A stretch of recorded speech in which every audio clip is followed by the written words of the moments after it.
The scent of lemon polish and old money was the first thing that greeted Sarah Jennings every morning.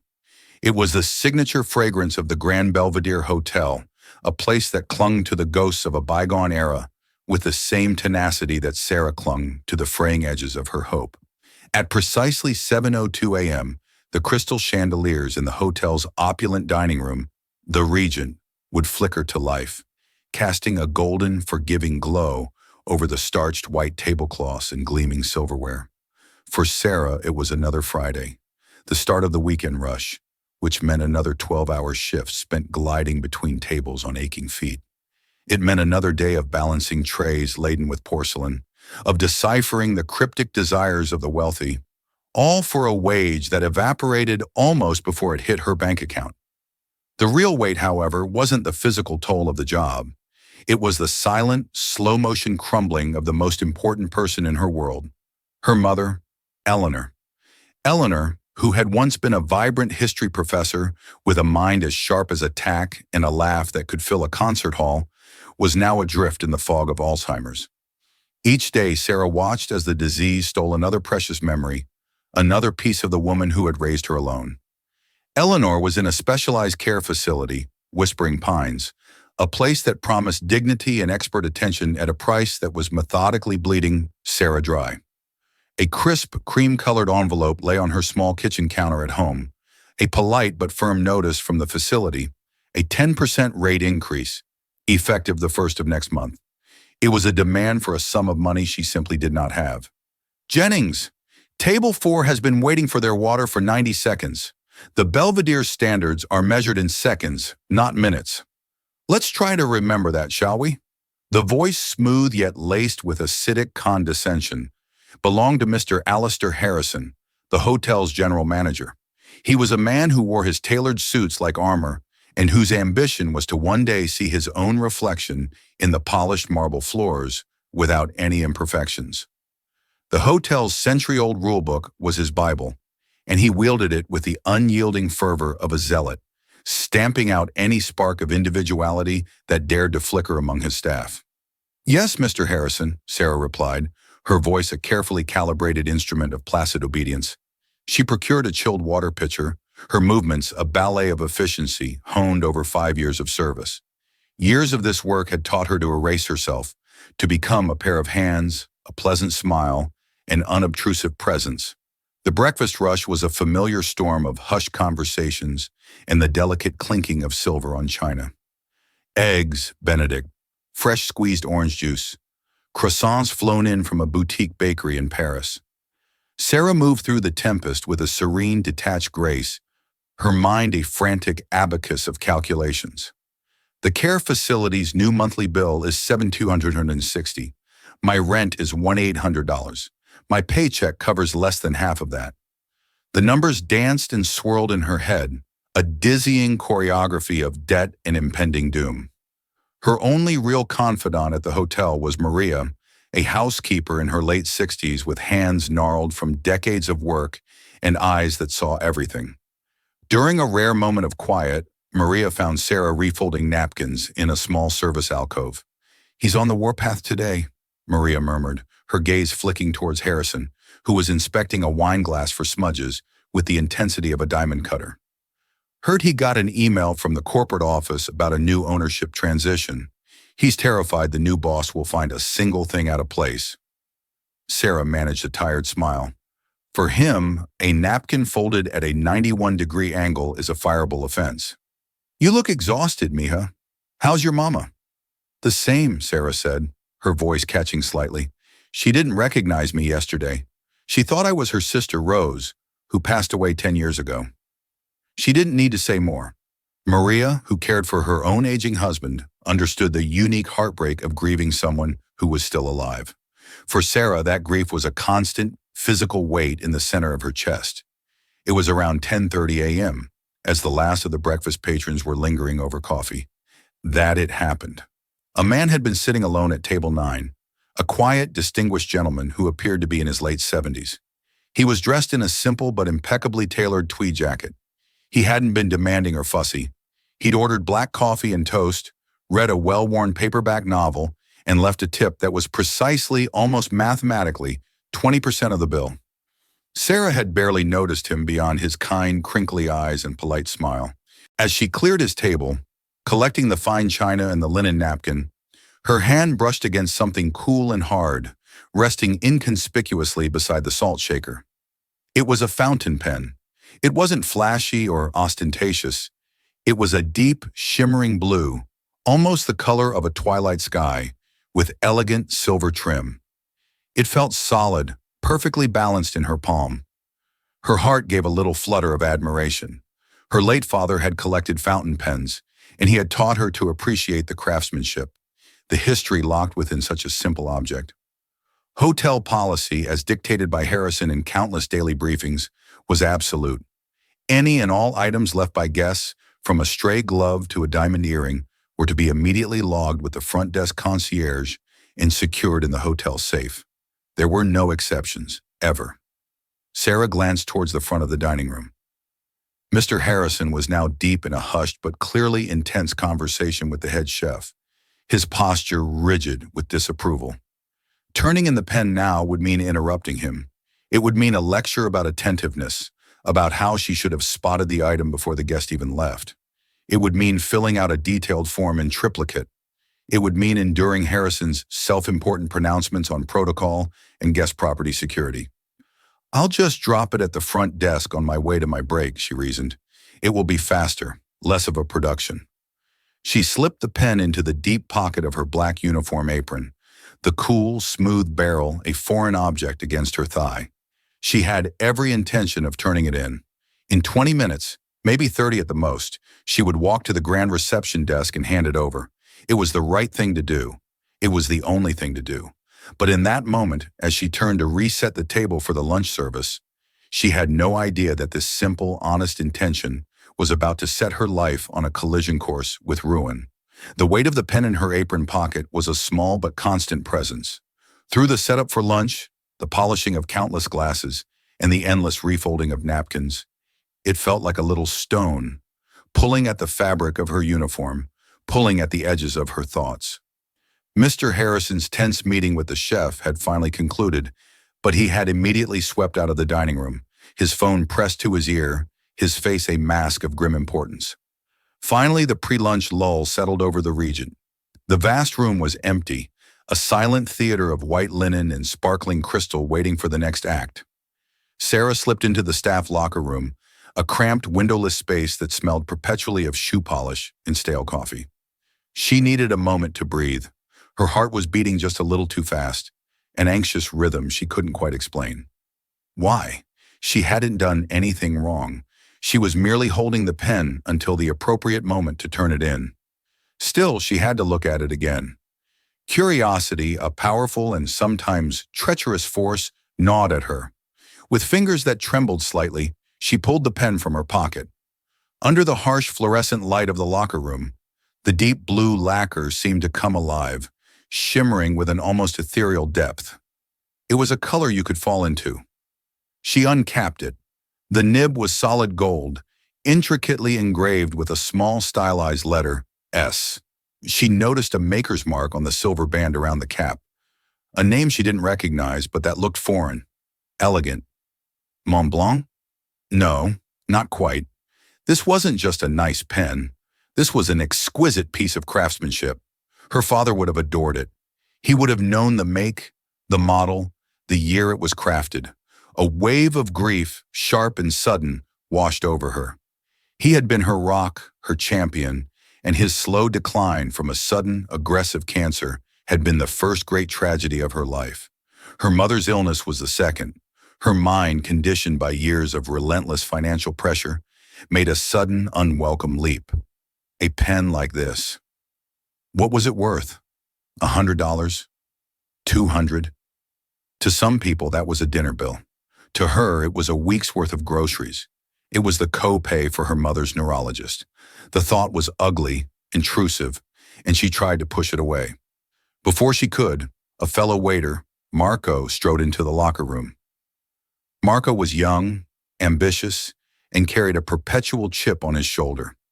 He saw every colleague as a competitor in a silent, ruthless game for the best shifts and the most generous patrons. He saw Sarah's quiet competence not as a virtue, but as a threat.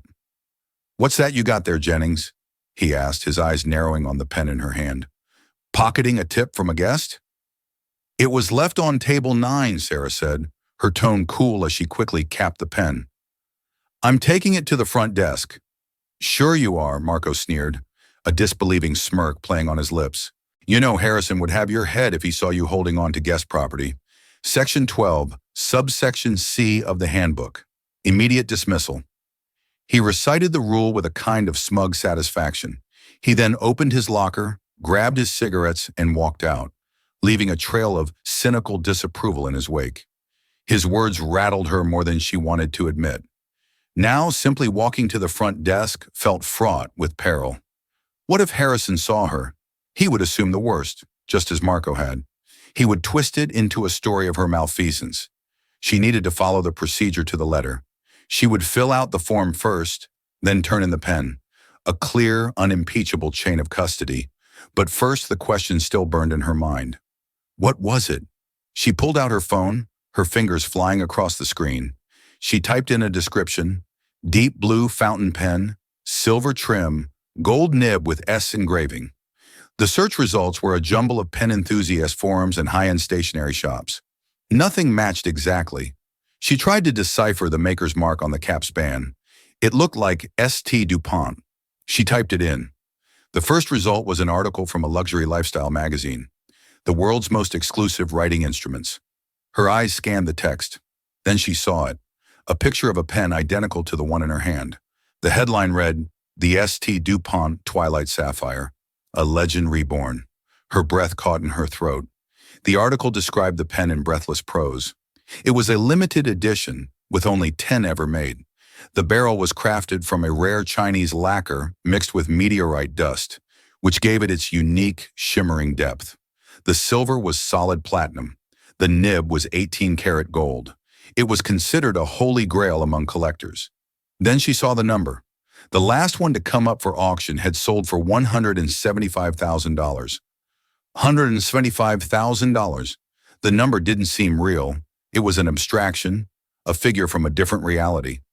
She closed her eyes, the phone feeling heavy in her hand. $175,000. It wasn't just a solution, it was salvation. It was Whispering Pines paid in full for years to come. It was the best doctors, the best care for her mother. It was a small apartment not constantly under threat of eviction. It was a chance to escape the suffocating weight of poverty that had been her constant companion for her entire adult life. It was a chance to breathe. Her mind raced, painting a vivid, seductive portrait of a different life. Who would know? The man was old. He was quiet. He was probably a wealthy tourist who had already forgotten the pen. The hotel staff, like Marco, would assume it was a cheap trinket. She could just walk away. She could sell it online to a private collector. No one would ever connect it back to her. She saw her mother's face, the flicker of confusion in her eyes, the fear that sometimes surfaced when she realized her own mind was betraying her. Wasn't her mother's peace of mind, her dignity, more important than the lost trinket of some anonymous, ultra-rich stranger? Her gaze fell back to the phone screen, to the picture of the pen. It was a beautiful object, a work of art. To sell it felt like a kind of violation. It was something that was clearly treasured. The quiet man at the table. He hadn't seemed like the kind of person who would be careless with something so valuable. He had a gentle, thoughtful air about him. Maybe the pen had sentimental value. Maybe it was a gift. Her own father's face flashed in her memory.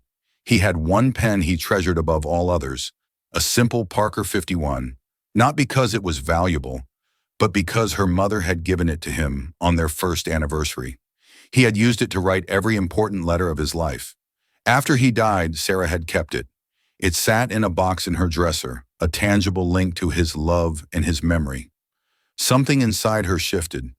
This object in her pocket wasn't just a pile of cash waiting to be claimed. It was a story. It was a piece of someone's life. To sell it would be to steal more than just its monetary value. It would be a desecration of whatever meaning, whatever memories were attached to it. She couldn't do it. The thought, which had burned so brightly with desperate logic just moments before, now felt monstrous. Her own struggles were immense, but they didn't give her the right to inflict a different kind of pain on someone else. Her decision solidified. She took a deep, steadying breath.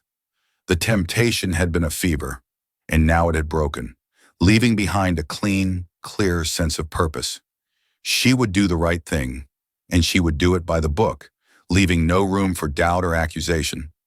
She would go to Mr. Harrison's office. She would explain her discovery about the pen's value. That was important to show why she had been so careful, and she would hand it over.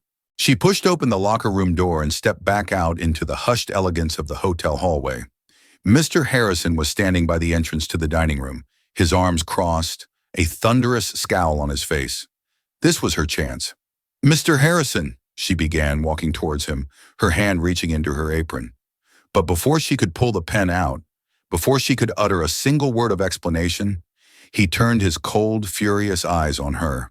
And they were not just angry. They were alight with a chilling, triumphant cruelty. "Jennings, my office, now." The short walk to Mr. Harrison's office, a route she had taken a dozen times before for minor infractions, felt like a walk to the gallows. The air in the grand hallway seemed to crackle with tension. A few of her fellow waiters paused their work, their faces etched with a mixture of curiosity and fear. Marco was standing near the service station, polishing a fork with exaggerated slowness, a venomous, knowing smirk on his face. It was then that Sarah knew. He had gone to Harrison. Harrison's office was a monument to his own self-importance. The walls were adorned with framed certificates of achievement from hospitality management courses. A large, ornate mahogany desk was kept obsessively neat. A sleek, modern laptop sat on the corner of the desk, its screen displaying a four-way split of the hotel's security camera feeds. Harrison did not invite her to sit. He stormed behind his desk, his movements stiff with rage, and pointed an accusatory finger at his screen. "I have received a deeply disturbing report, Jennings. A report that, I must admit, I was not entirely surprised to hear." Sarah's brow furrowed. "A report, sir? I don't understand." "Oh, spare me the wide-eyed innocence. It's insulting," he sneered. "I was informed that you were seen pocketing a guest's property, and that you have been concealing it on your person for nearly an hour." He tapped his keyboard, bringing up a time-stamped image from the camera just outside the dining room. It showed her, just moments ago, walking down the hall. He then switched to another feed, this one from the hallway outside the locker room. "You took it into the staff area, away from the cameras inside. Why? To admire your prize? To see what you could get for it?" Sarah's head was spinning. The truth was becoming a nightmare of misinterpretation. "Mr. Harrison, that's not what happened. I found a pen on table 9. I was going to bring it straight to you, but you were busy. I took it to the locker room to secure it before bringing it to your office. I was just trying to follow procedure." "Procedure?"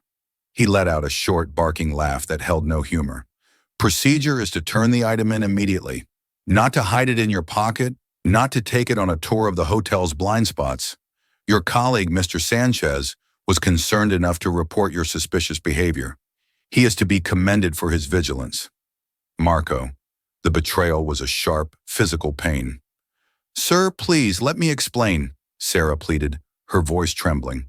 She pulled the pen from her apron pocket and carefully placed it on the polished surface of his desk. "This isn't just any pen. I looked it up. It's incredibly valuable. I thought it was important to handle it with extreme care and to report the value to you directly. That's why I was being cautious." Harrison glanced at the pen with dismissive contempt. "Valuable? It's a pen. And even if it were the Queen's own scepter, it does not change the facts.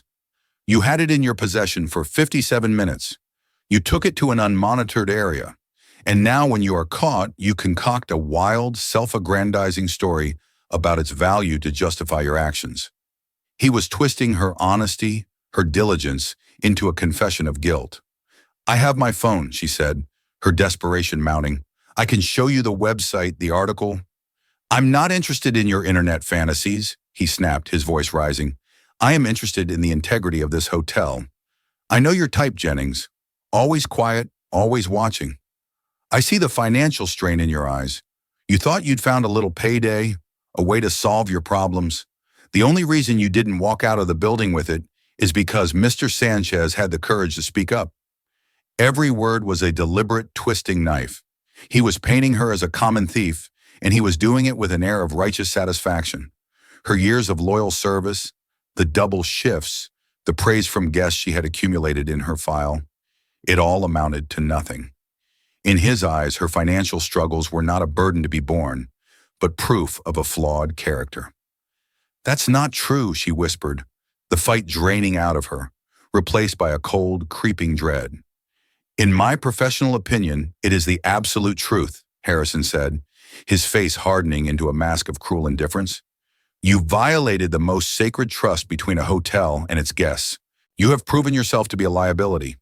We have a zero-tolerance policy for this kind of behavior at the Grand Belvedere." Zero tolerance. He was enjoying this. He was making an example of her. He probably saw a glowing commendation from the new owners in his future, a testament to his unwavering commitment to security. "Please, Mr. Harrison," she begged, the last vestiges of her pride crumbling. "I need this job. My mother, she's sick." "Your personal problems are of no concern to the management of this establishment," he said coldly. "Perhaps you should have considered your sick mother before you decided to become a thief." He leaned forward, his voice dropping to a low, theatrical growl. "You are terminated, effective immediately. Collect your personal effects from your locker. I will have security escort you from the premises." The humiliation was a physical force, a hot wave that washed over her, leaving her dizzy and nauseated. He wasn't just firing her, he was branding her. He was having her marched out like a criminal. She stumbled out of his office, her vision blurred by tears she refused to let fall.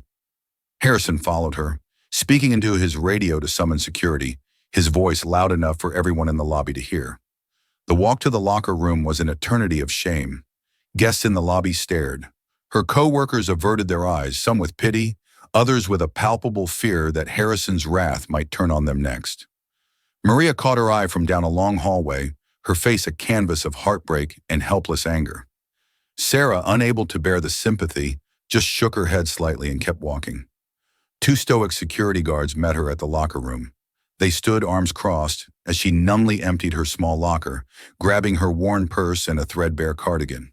They walked on either side of her, a silent, grim escort, through the opulent lobby, past the gilded mirrors that reflected her own shattered image, and out through the grand revolving doors into the harsh light of midday.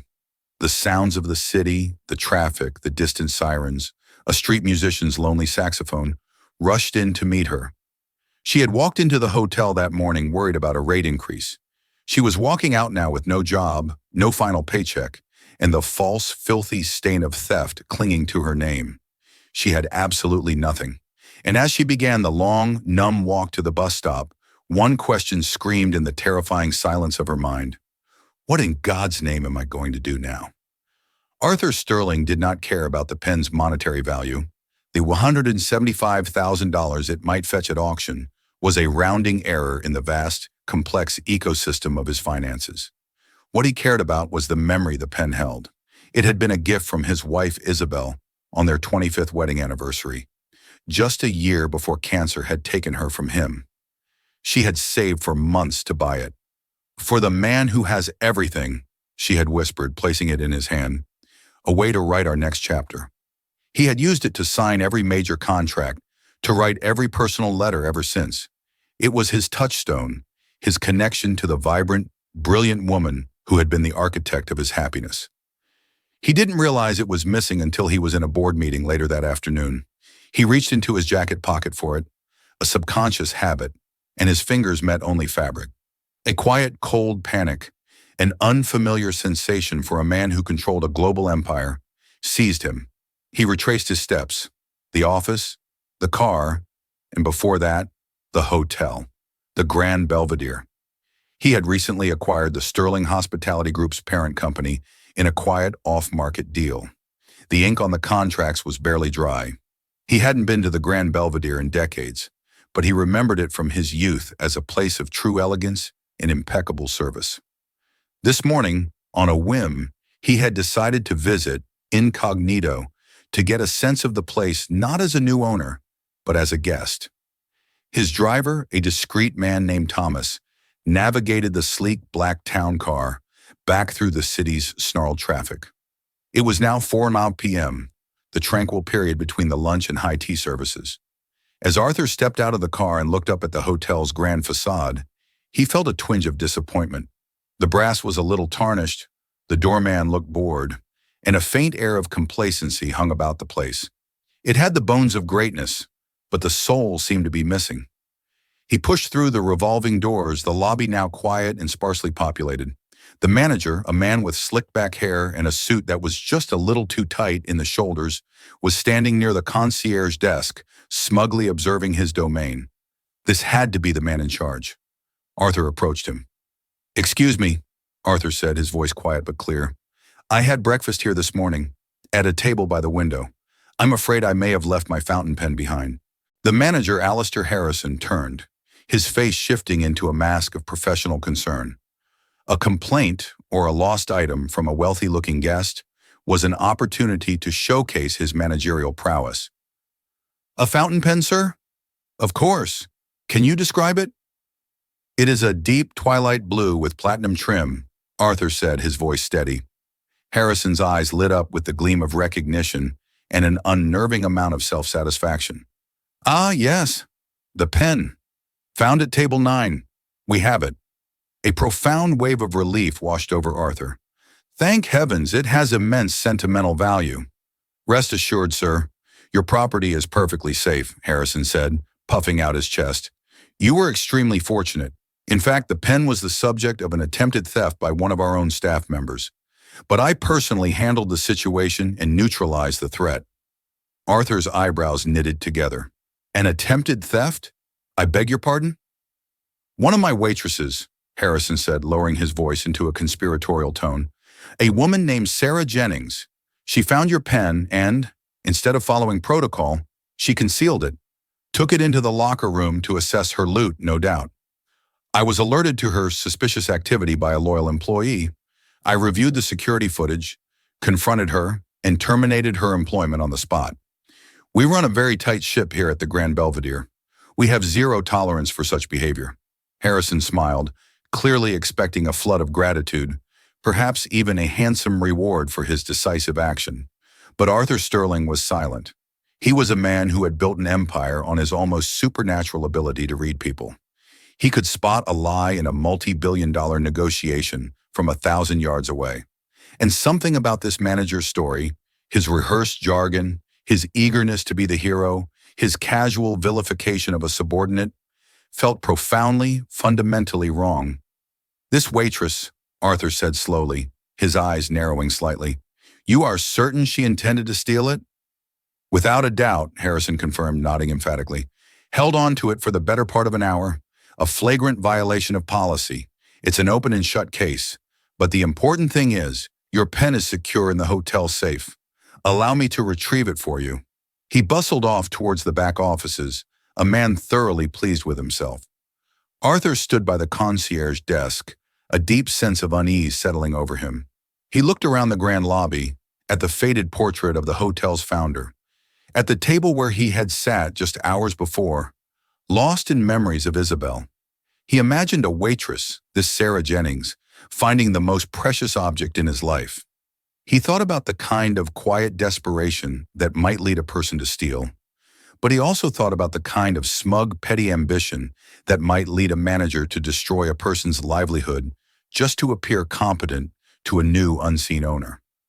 Harrison returned, holding the pen aloft in a velvet-lined box, presenting it like a crown jewel. "Here we are, sir, safe and sound." Arthur took the box. He opened it immediately. The pen lay nestled in the velvet, its twilight blue lacquer gleaming. It was safe. He felt a moment of pure relief, and then his gaze sharpened as he looked up at Alistair Harrison, whose practiced smile was beginning to look brittle under Arthur's intense, unwavering scrutiny. "I would like to see the security footage," Arthur said. His voice was soft, but it carried an unmistakable weight of command that Harrison had likely never encountered from a guest before. Harrison blinked, thrown off balance. The footage, sir. But why? As I said, the situation has been handled. The employee has been dismissed. I'm sure she has, Arthur replied, his eyes as cold and gray as a winter sea. Show me the footage, now. A nervous sweat glistened on Alistair Harrison's upper lip. This was not how he had imagined this scenario playing out. He had envisioned himself receiving accolades for his swift, decisive protection of a guest property. He had not envisioned this quiet, imposing old man demanding to review evidence like some kind of detective. Sir, I can assure you it is quite unnecessary, Harrison stammered, wringing his hands. It's a simple matter of employee misconduct and— I am not interested in your assurances, Mr. Harrison, Arthur cut in, his voice dangerously calm. I am interested in the truth. I want to see precisely what transpired. My pen, your employee, your office, the monitor. Let's go. The command was irrefutable.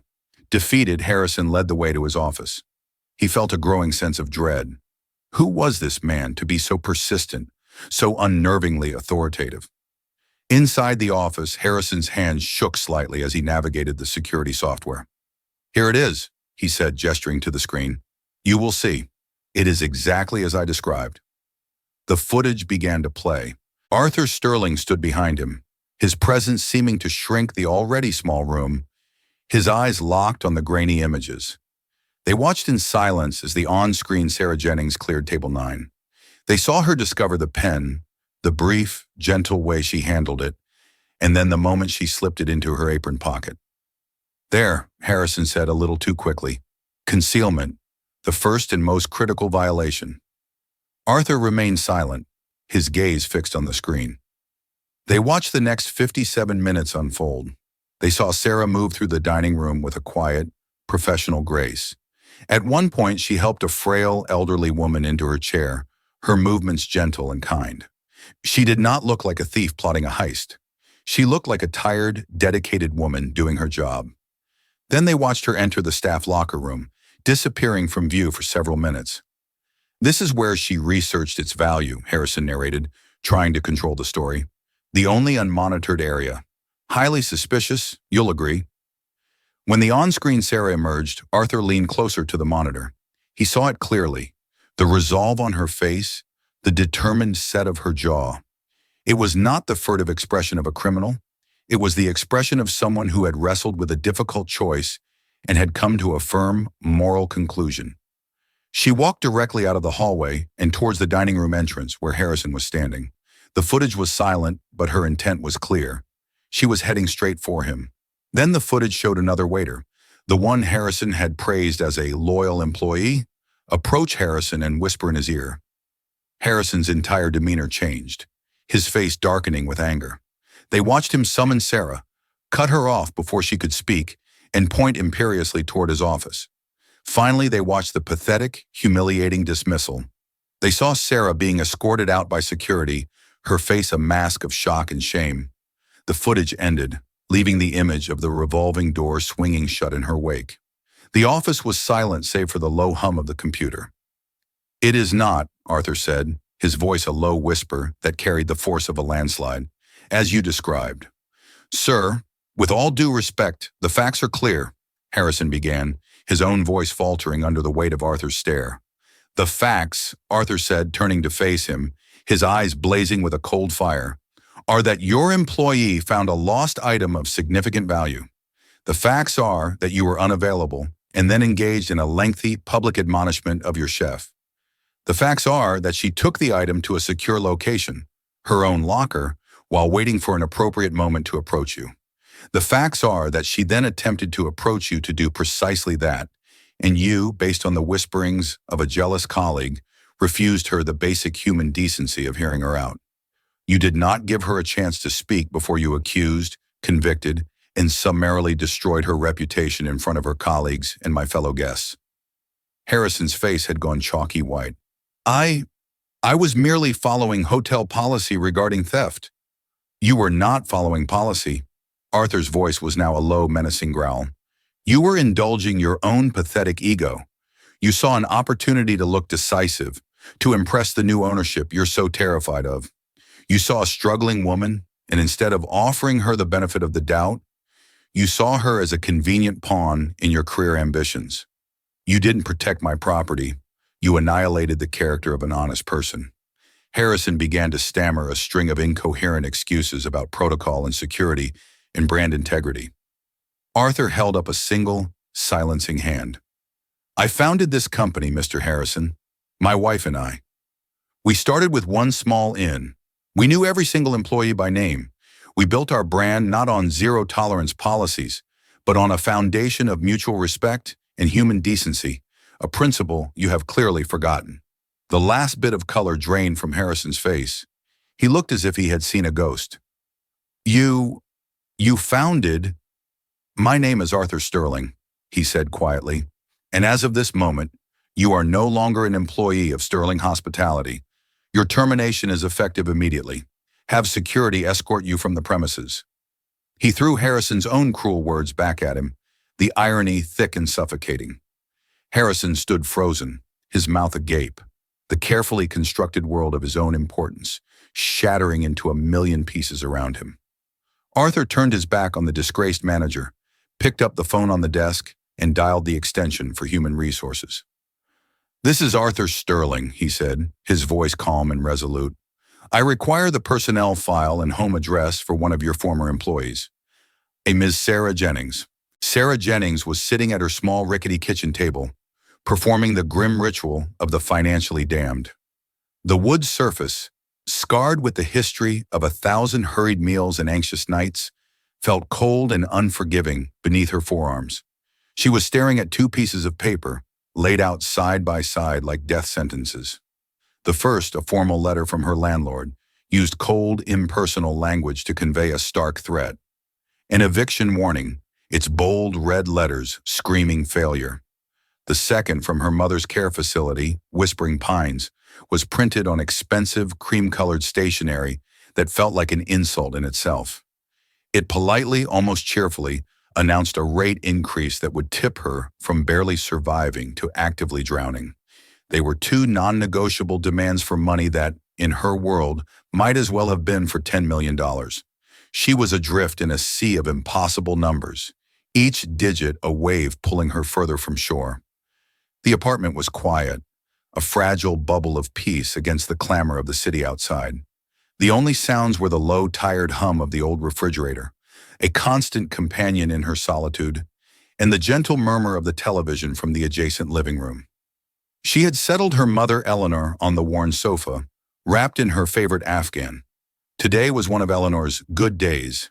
She was calm, her eyes clear and present. She was happily watching an old black and white movie, one she had loved in her youth, and the familiar dialogue was a soft, comforting backdrop to Sarah's silent panic. This quiet normalcy, this fleeting glimpse of the mother she remembered, was almost more painful than the chaos of her bad days. It was a stark, heartbreaking reminder of everything she was fighting for, and everything she was about to lose. Then came the knock. It wasn't the hesitant, papery tap of her elderly neighbor, Mrs. Gable, coming to borrow a cup of sugar. It wasn't the frantic, impatient rapping of a delivery driver. This was a firm, solid, three-part knock. Thump, thump, thump. It was a sound with weight and purpose, a sound that did not belong in the weary hallways of her rundown building. It was the sound of authority, and it cut through the fragile peace of the apartment like a thrown stone, sending a jolt of pure, ice-cold dread through her veins. Her first sickening thought was the sheriff. The landlord had made his final threat. They were here to serve the final papers, to tape the notice to her door, to execute the final act of her failure in front of all her neighbors. Or worse, it was an administrator from Whispering Pines, a person with a sad, practiced expression, coming to tell her in person that they could no longer care for Eleanor, that she had a week to find alternative arrangements. Her mind, already a maelstrom of anxiety, spun into a terrifying montage of homelessness and despair.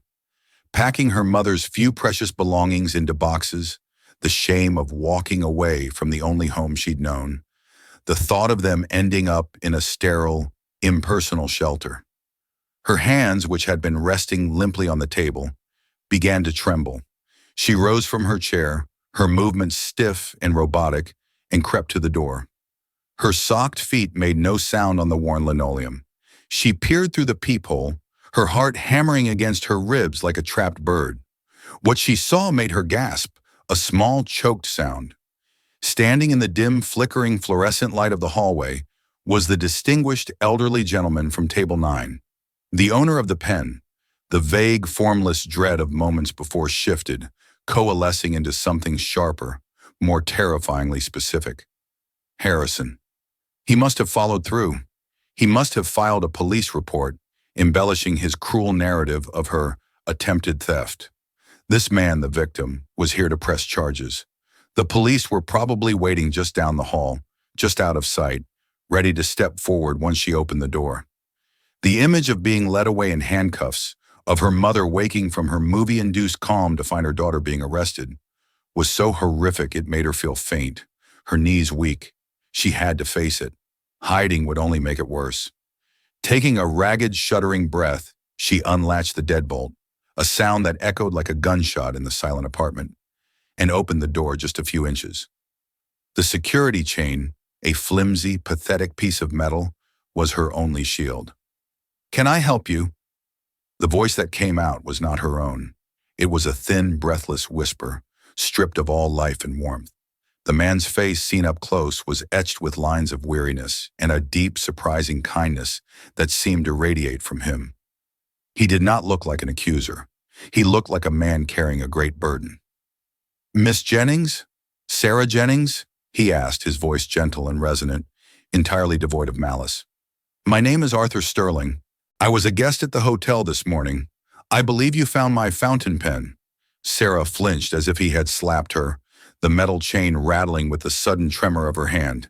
"I didn't steal it." The words tumbled out in a desperate, frantic rush. "I swear I didn't.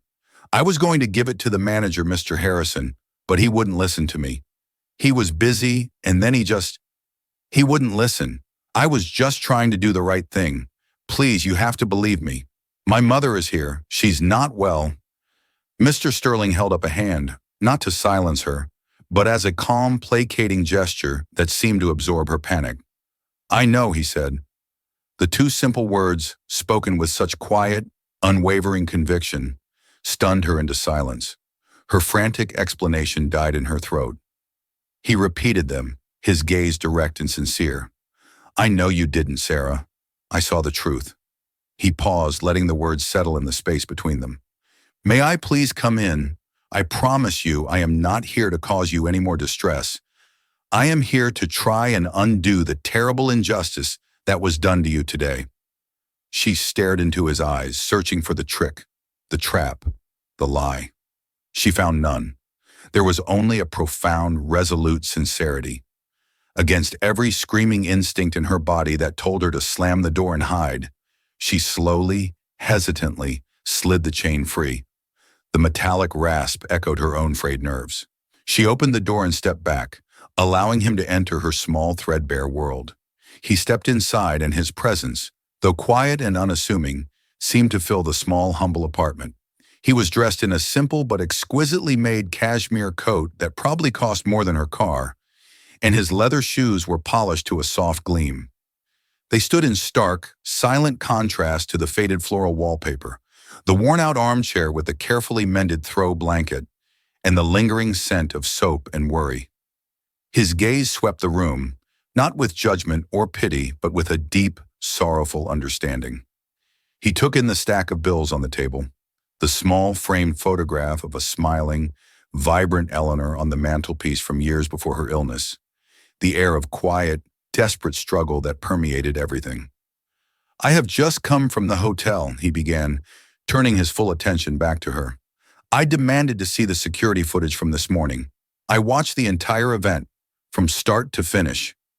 He looked her directly in the eye, and she felt as though he could see right through to her soul. "I saw you find the pen. I saw you handle it with care. I saw you look towards your manager's office and see that he was occupied. And then I saw you attempt to approach him, with resolve on your face, ready to do the right thing. And I saw him refuse to let you speak. What Mr. Harrison did to you was a monstrous abuse of his authority. It was cruel, It was unwarranted, and it was a complete betrayal of everything my company is supposed to represent. And for that, from the very bottom of my heart, I am sorry." Sarah stared at him, bewildered, her mind struggling to process his words. Your company?" A flicker of pained irony crossed Arthur's face. "Sterling Hospitality. I founded it with my wife Isabel many years ago, which means that Mr. Harrison was my employee, acting in my name. The ultimate responsibility for his actions is mine." The revelation was so staggering it felt as if the floor had dropped out from under her. Sarah stumbled backward and sank onto the arm of the lumpy sofa, her legs no longer able to support her. The quiet man from Table 9, the owner of the Pen, the owner of the Grand Belvedere, the owner of the entire hotel chain. The world seemed to tilt and spin, the dimensions of her small apartment warping around her. "Mr. Harrison is no longer with the company," Arthur stated flatly, his voice leaving no room for doubt. "But firing him does not pay your bills." He nodded towards the ominous pile of envelopes on her kitchen table. "And it does not help your mother." Tears, hot and sudden, welled in Sarah's eyes. After hours of holding them back, they finally spilled over. She could only nod, the words trapped in a thick knot of emotion in her throat. "Sarah," he said, his voice softening, becoming almost paternal. "In my long life, I have learned that integrity is the rarest and most valuable asset on earth. It is worth more than any stock portfolio, more than any skyscraper. Today, you were faced with a temptation that could have solved all your worldly problems in an instant. A temptation that I am sure felt overwhelming, that must have screamed at you to take the easy path. And you chose to do the right thing. You chose to protect a stranger's property, a stranger's memory." He reached into the inner pocket of his coat and pulled out a long, crisp business envelope. "This is not charity," he said, holding it out to her. "This is restitution. It is a long overdue bonus for an act of profound integrity in the face of extreme hardship. And it is an offer." Her hand trembled so badly she could barely take the envelope. The paper felt heavy, substantial in her numb fingers. She fumbled with the flap, her coordination gone. Inside were two documents. The first was a cashier's check made out to Sarah Jennings. When she saw the amount, her vision blurred and a soft roaring started in her ears. $250,000. It was an impossible, mythical number, a figure from a life she couldn't even imagine. She read it 3 times, convinced her exhausted, grief-stricken mind was playing tricks on her, that a decimal point was in the wrong place. "That," Arthur said gently, seeming to understand her shock, "is to settle your accounts, your rent, your mother's care, indefinitely. It is to provide a foundation, a bedrock of security, so that you never again have to feel the kind of desperation that forces such an impossible choice upon you.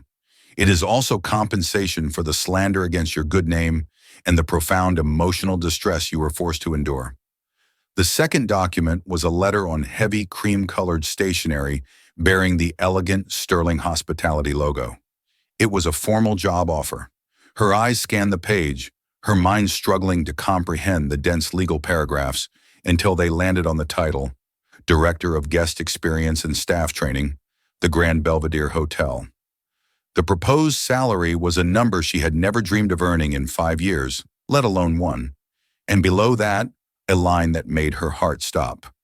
"Full medical and dental plan for you and your designated family member, effective immediately." "I have a problem, Sarah," Arthur said, drawing her stunned gaze up from the page. "My company has grown large, but in the process, it has grown soulless.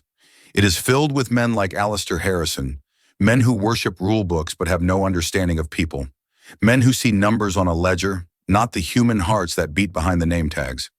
I need to fix that.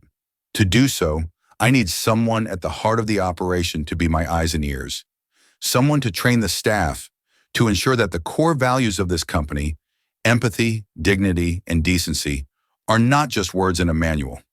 I need someone who understands, someone who has stood on the other side of that counter, someone whose character is, without question, unimpeachable." He reached into his pocket again and pulled out the twilight blue fountain pen. He held it not as if it were valuable, but as if it were a sacred relic. This was a gift from my late wife, Isabel, he said softly, his voice thick with memory. We started the first hotel together with nothing but a dream. She always believed you could judge the true character of a person by what they do when they believe no one is watching. Today, Sarah, I saw your character. It is honest, it is strong, it is true. He held the pen out to her.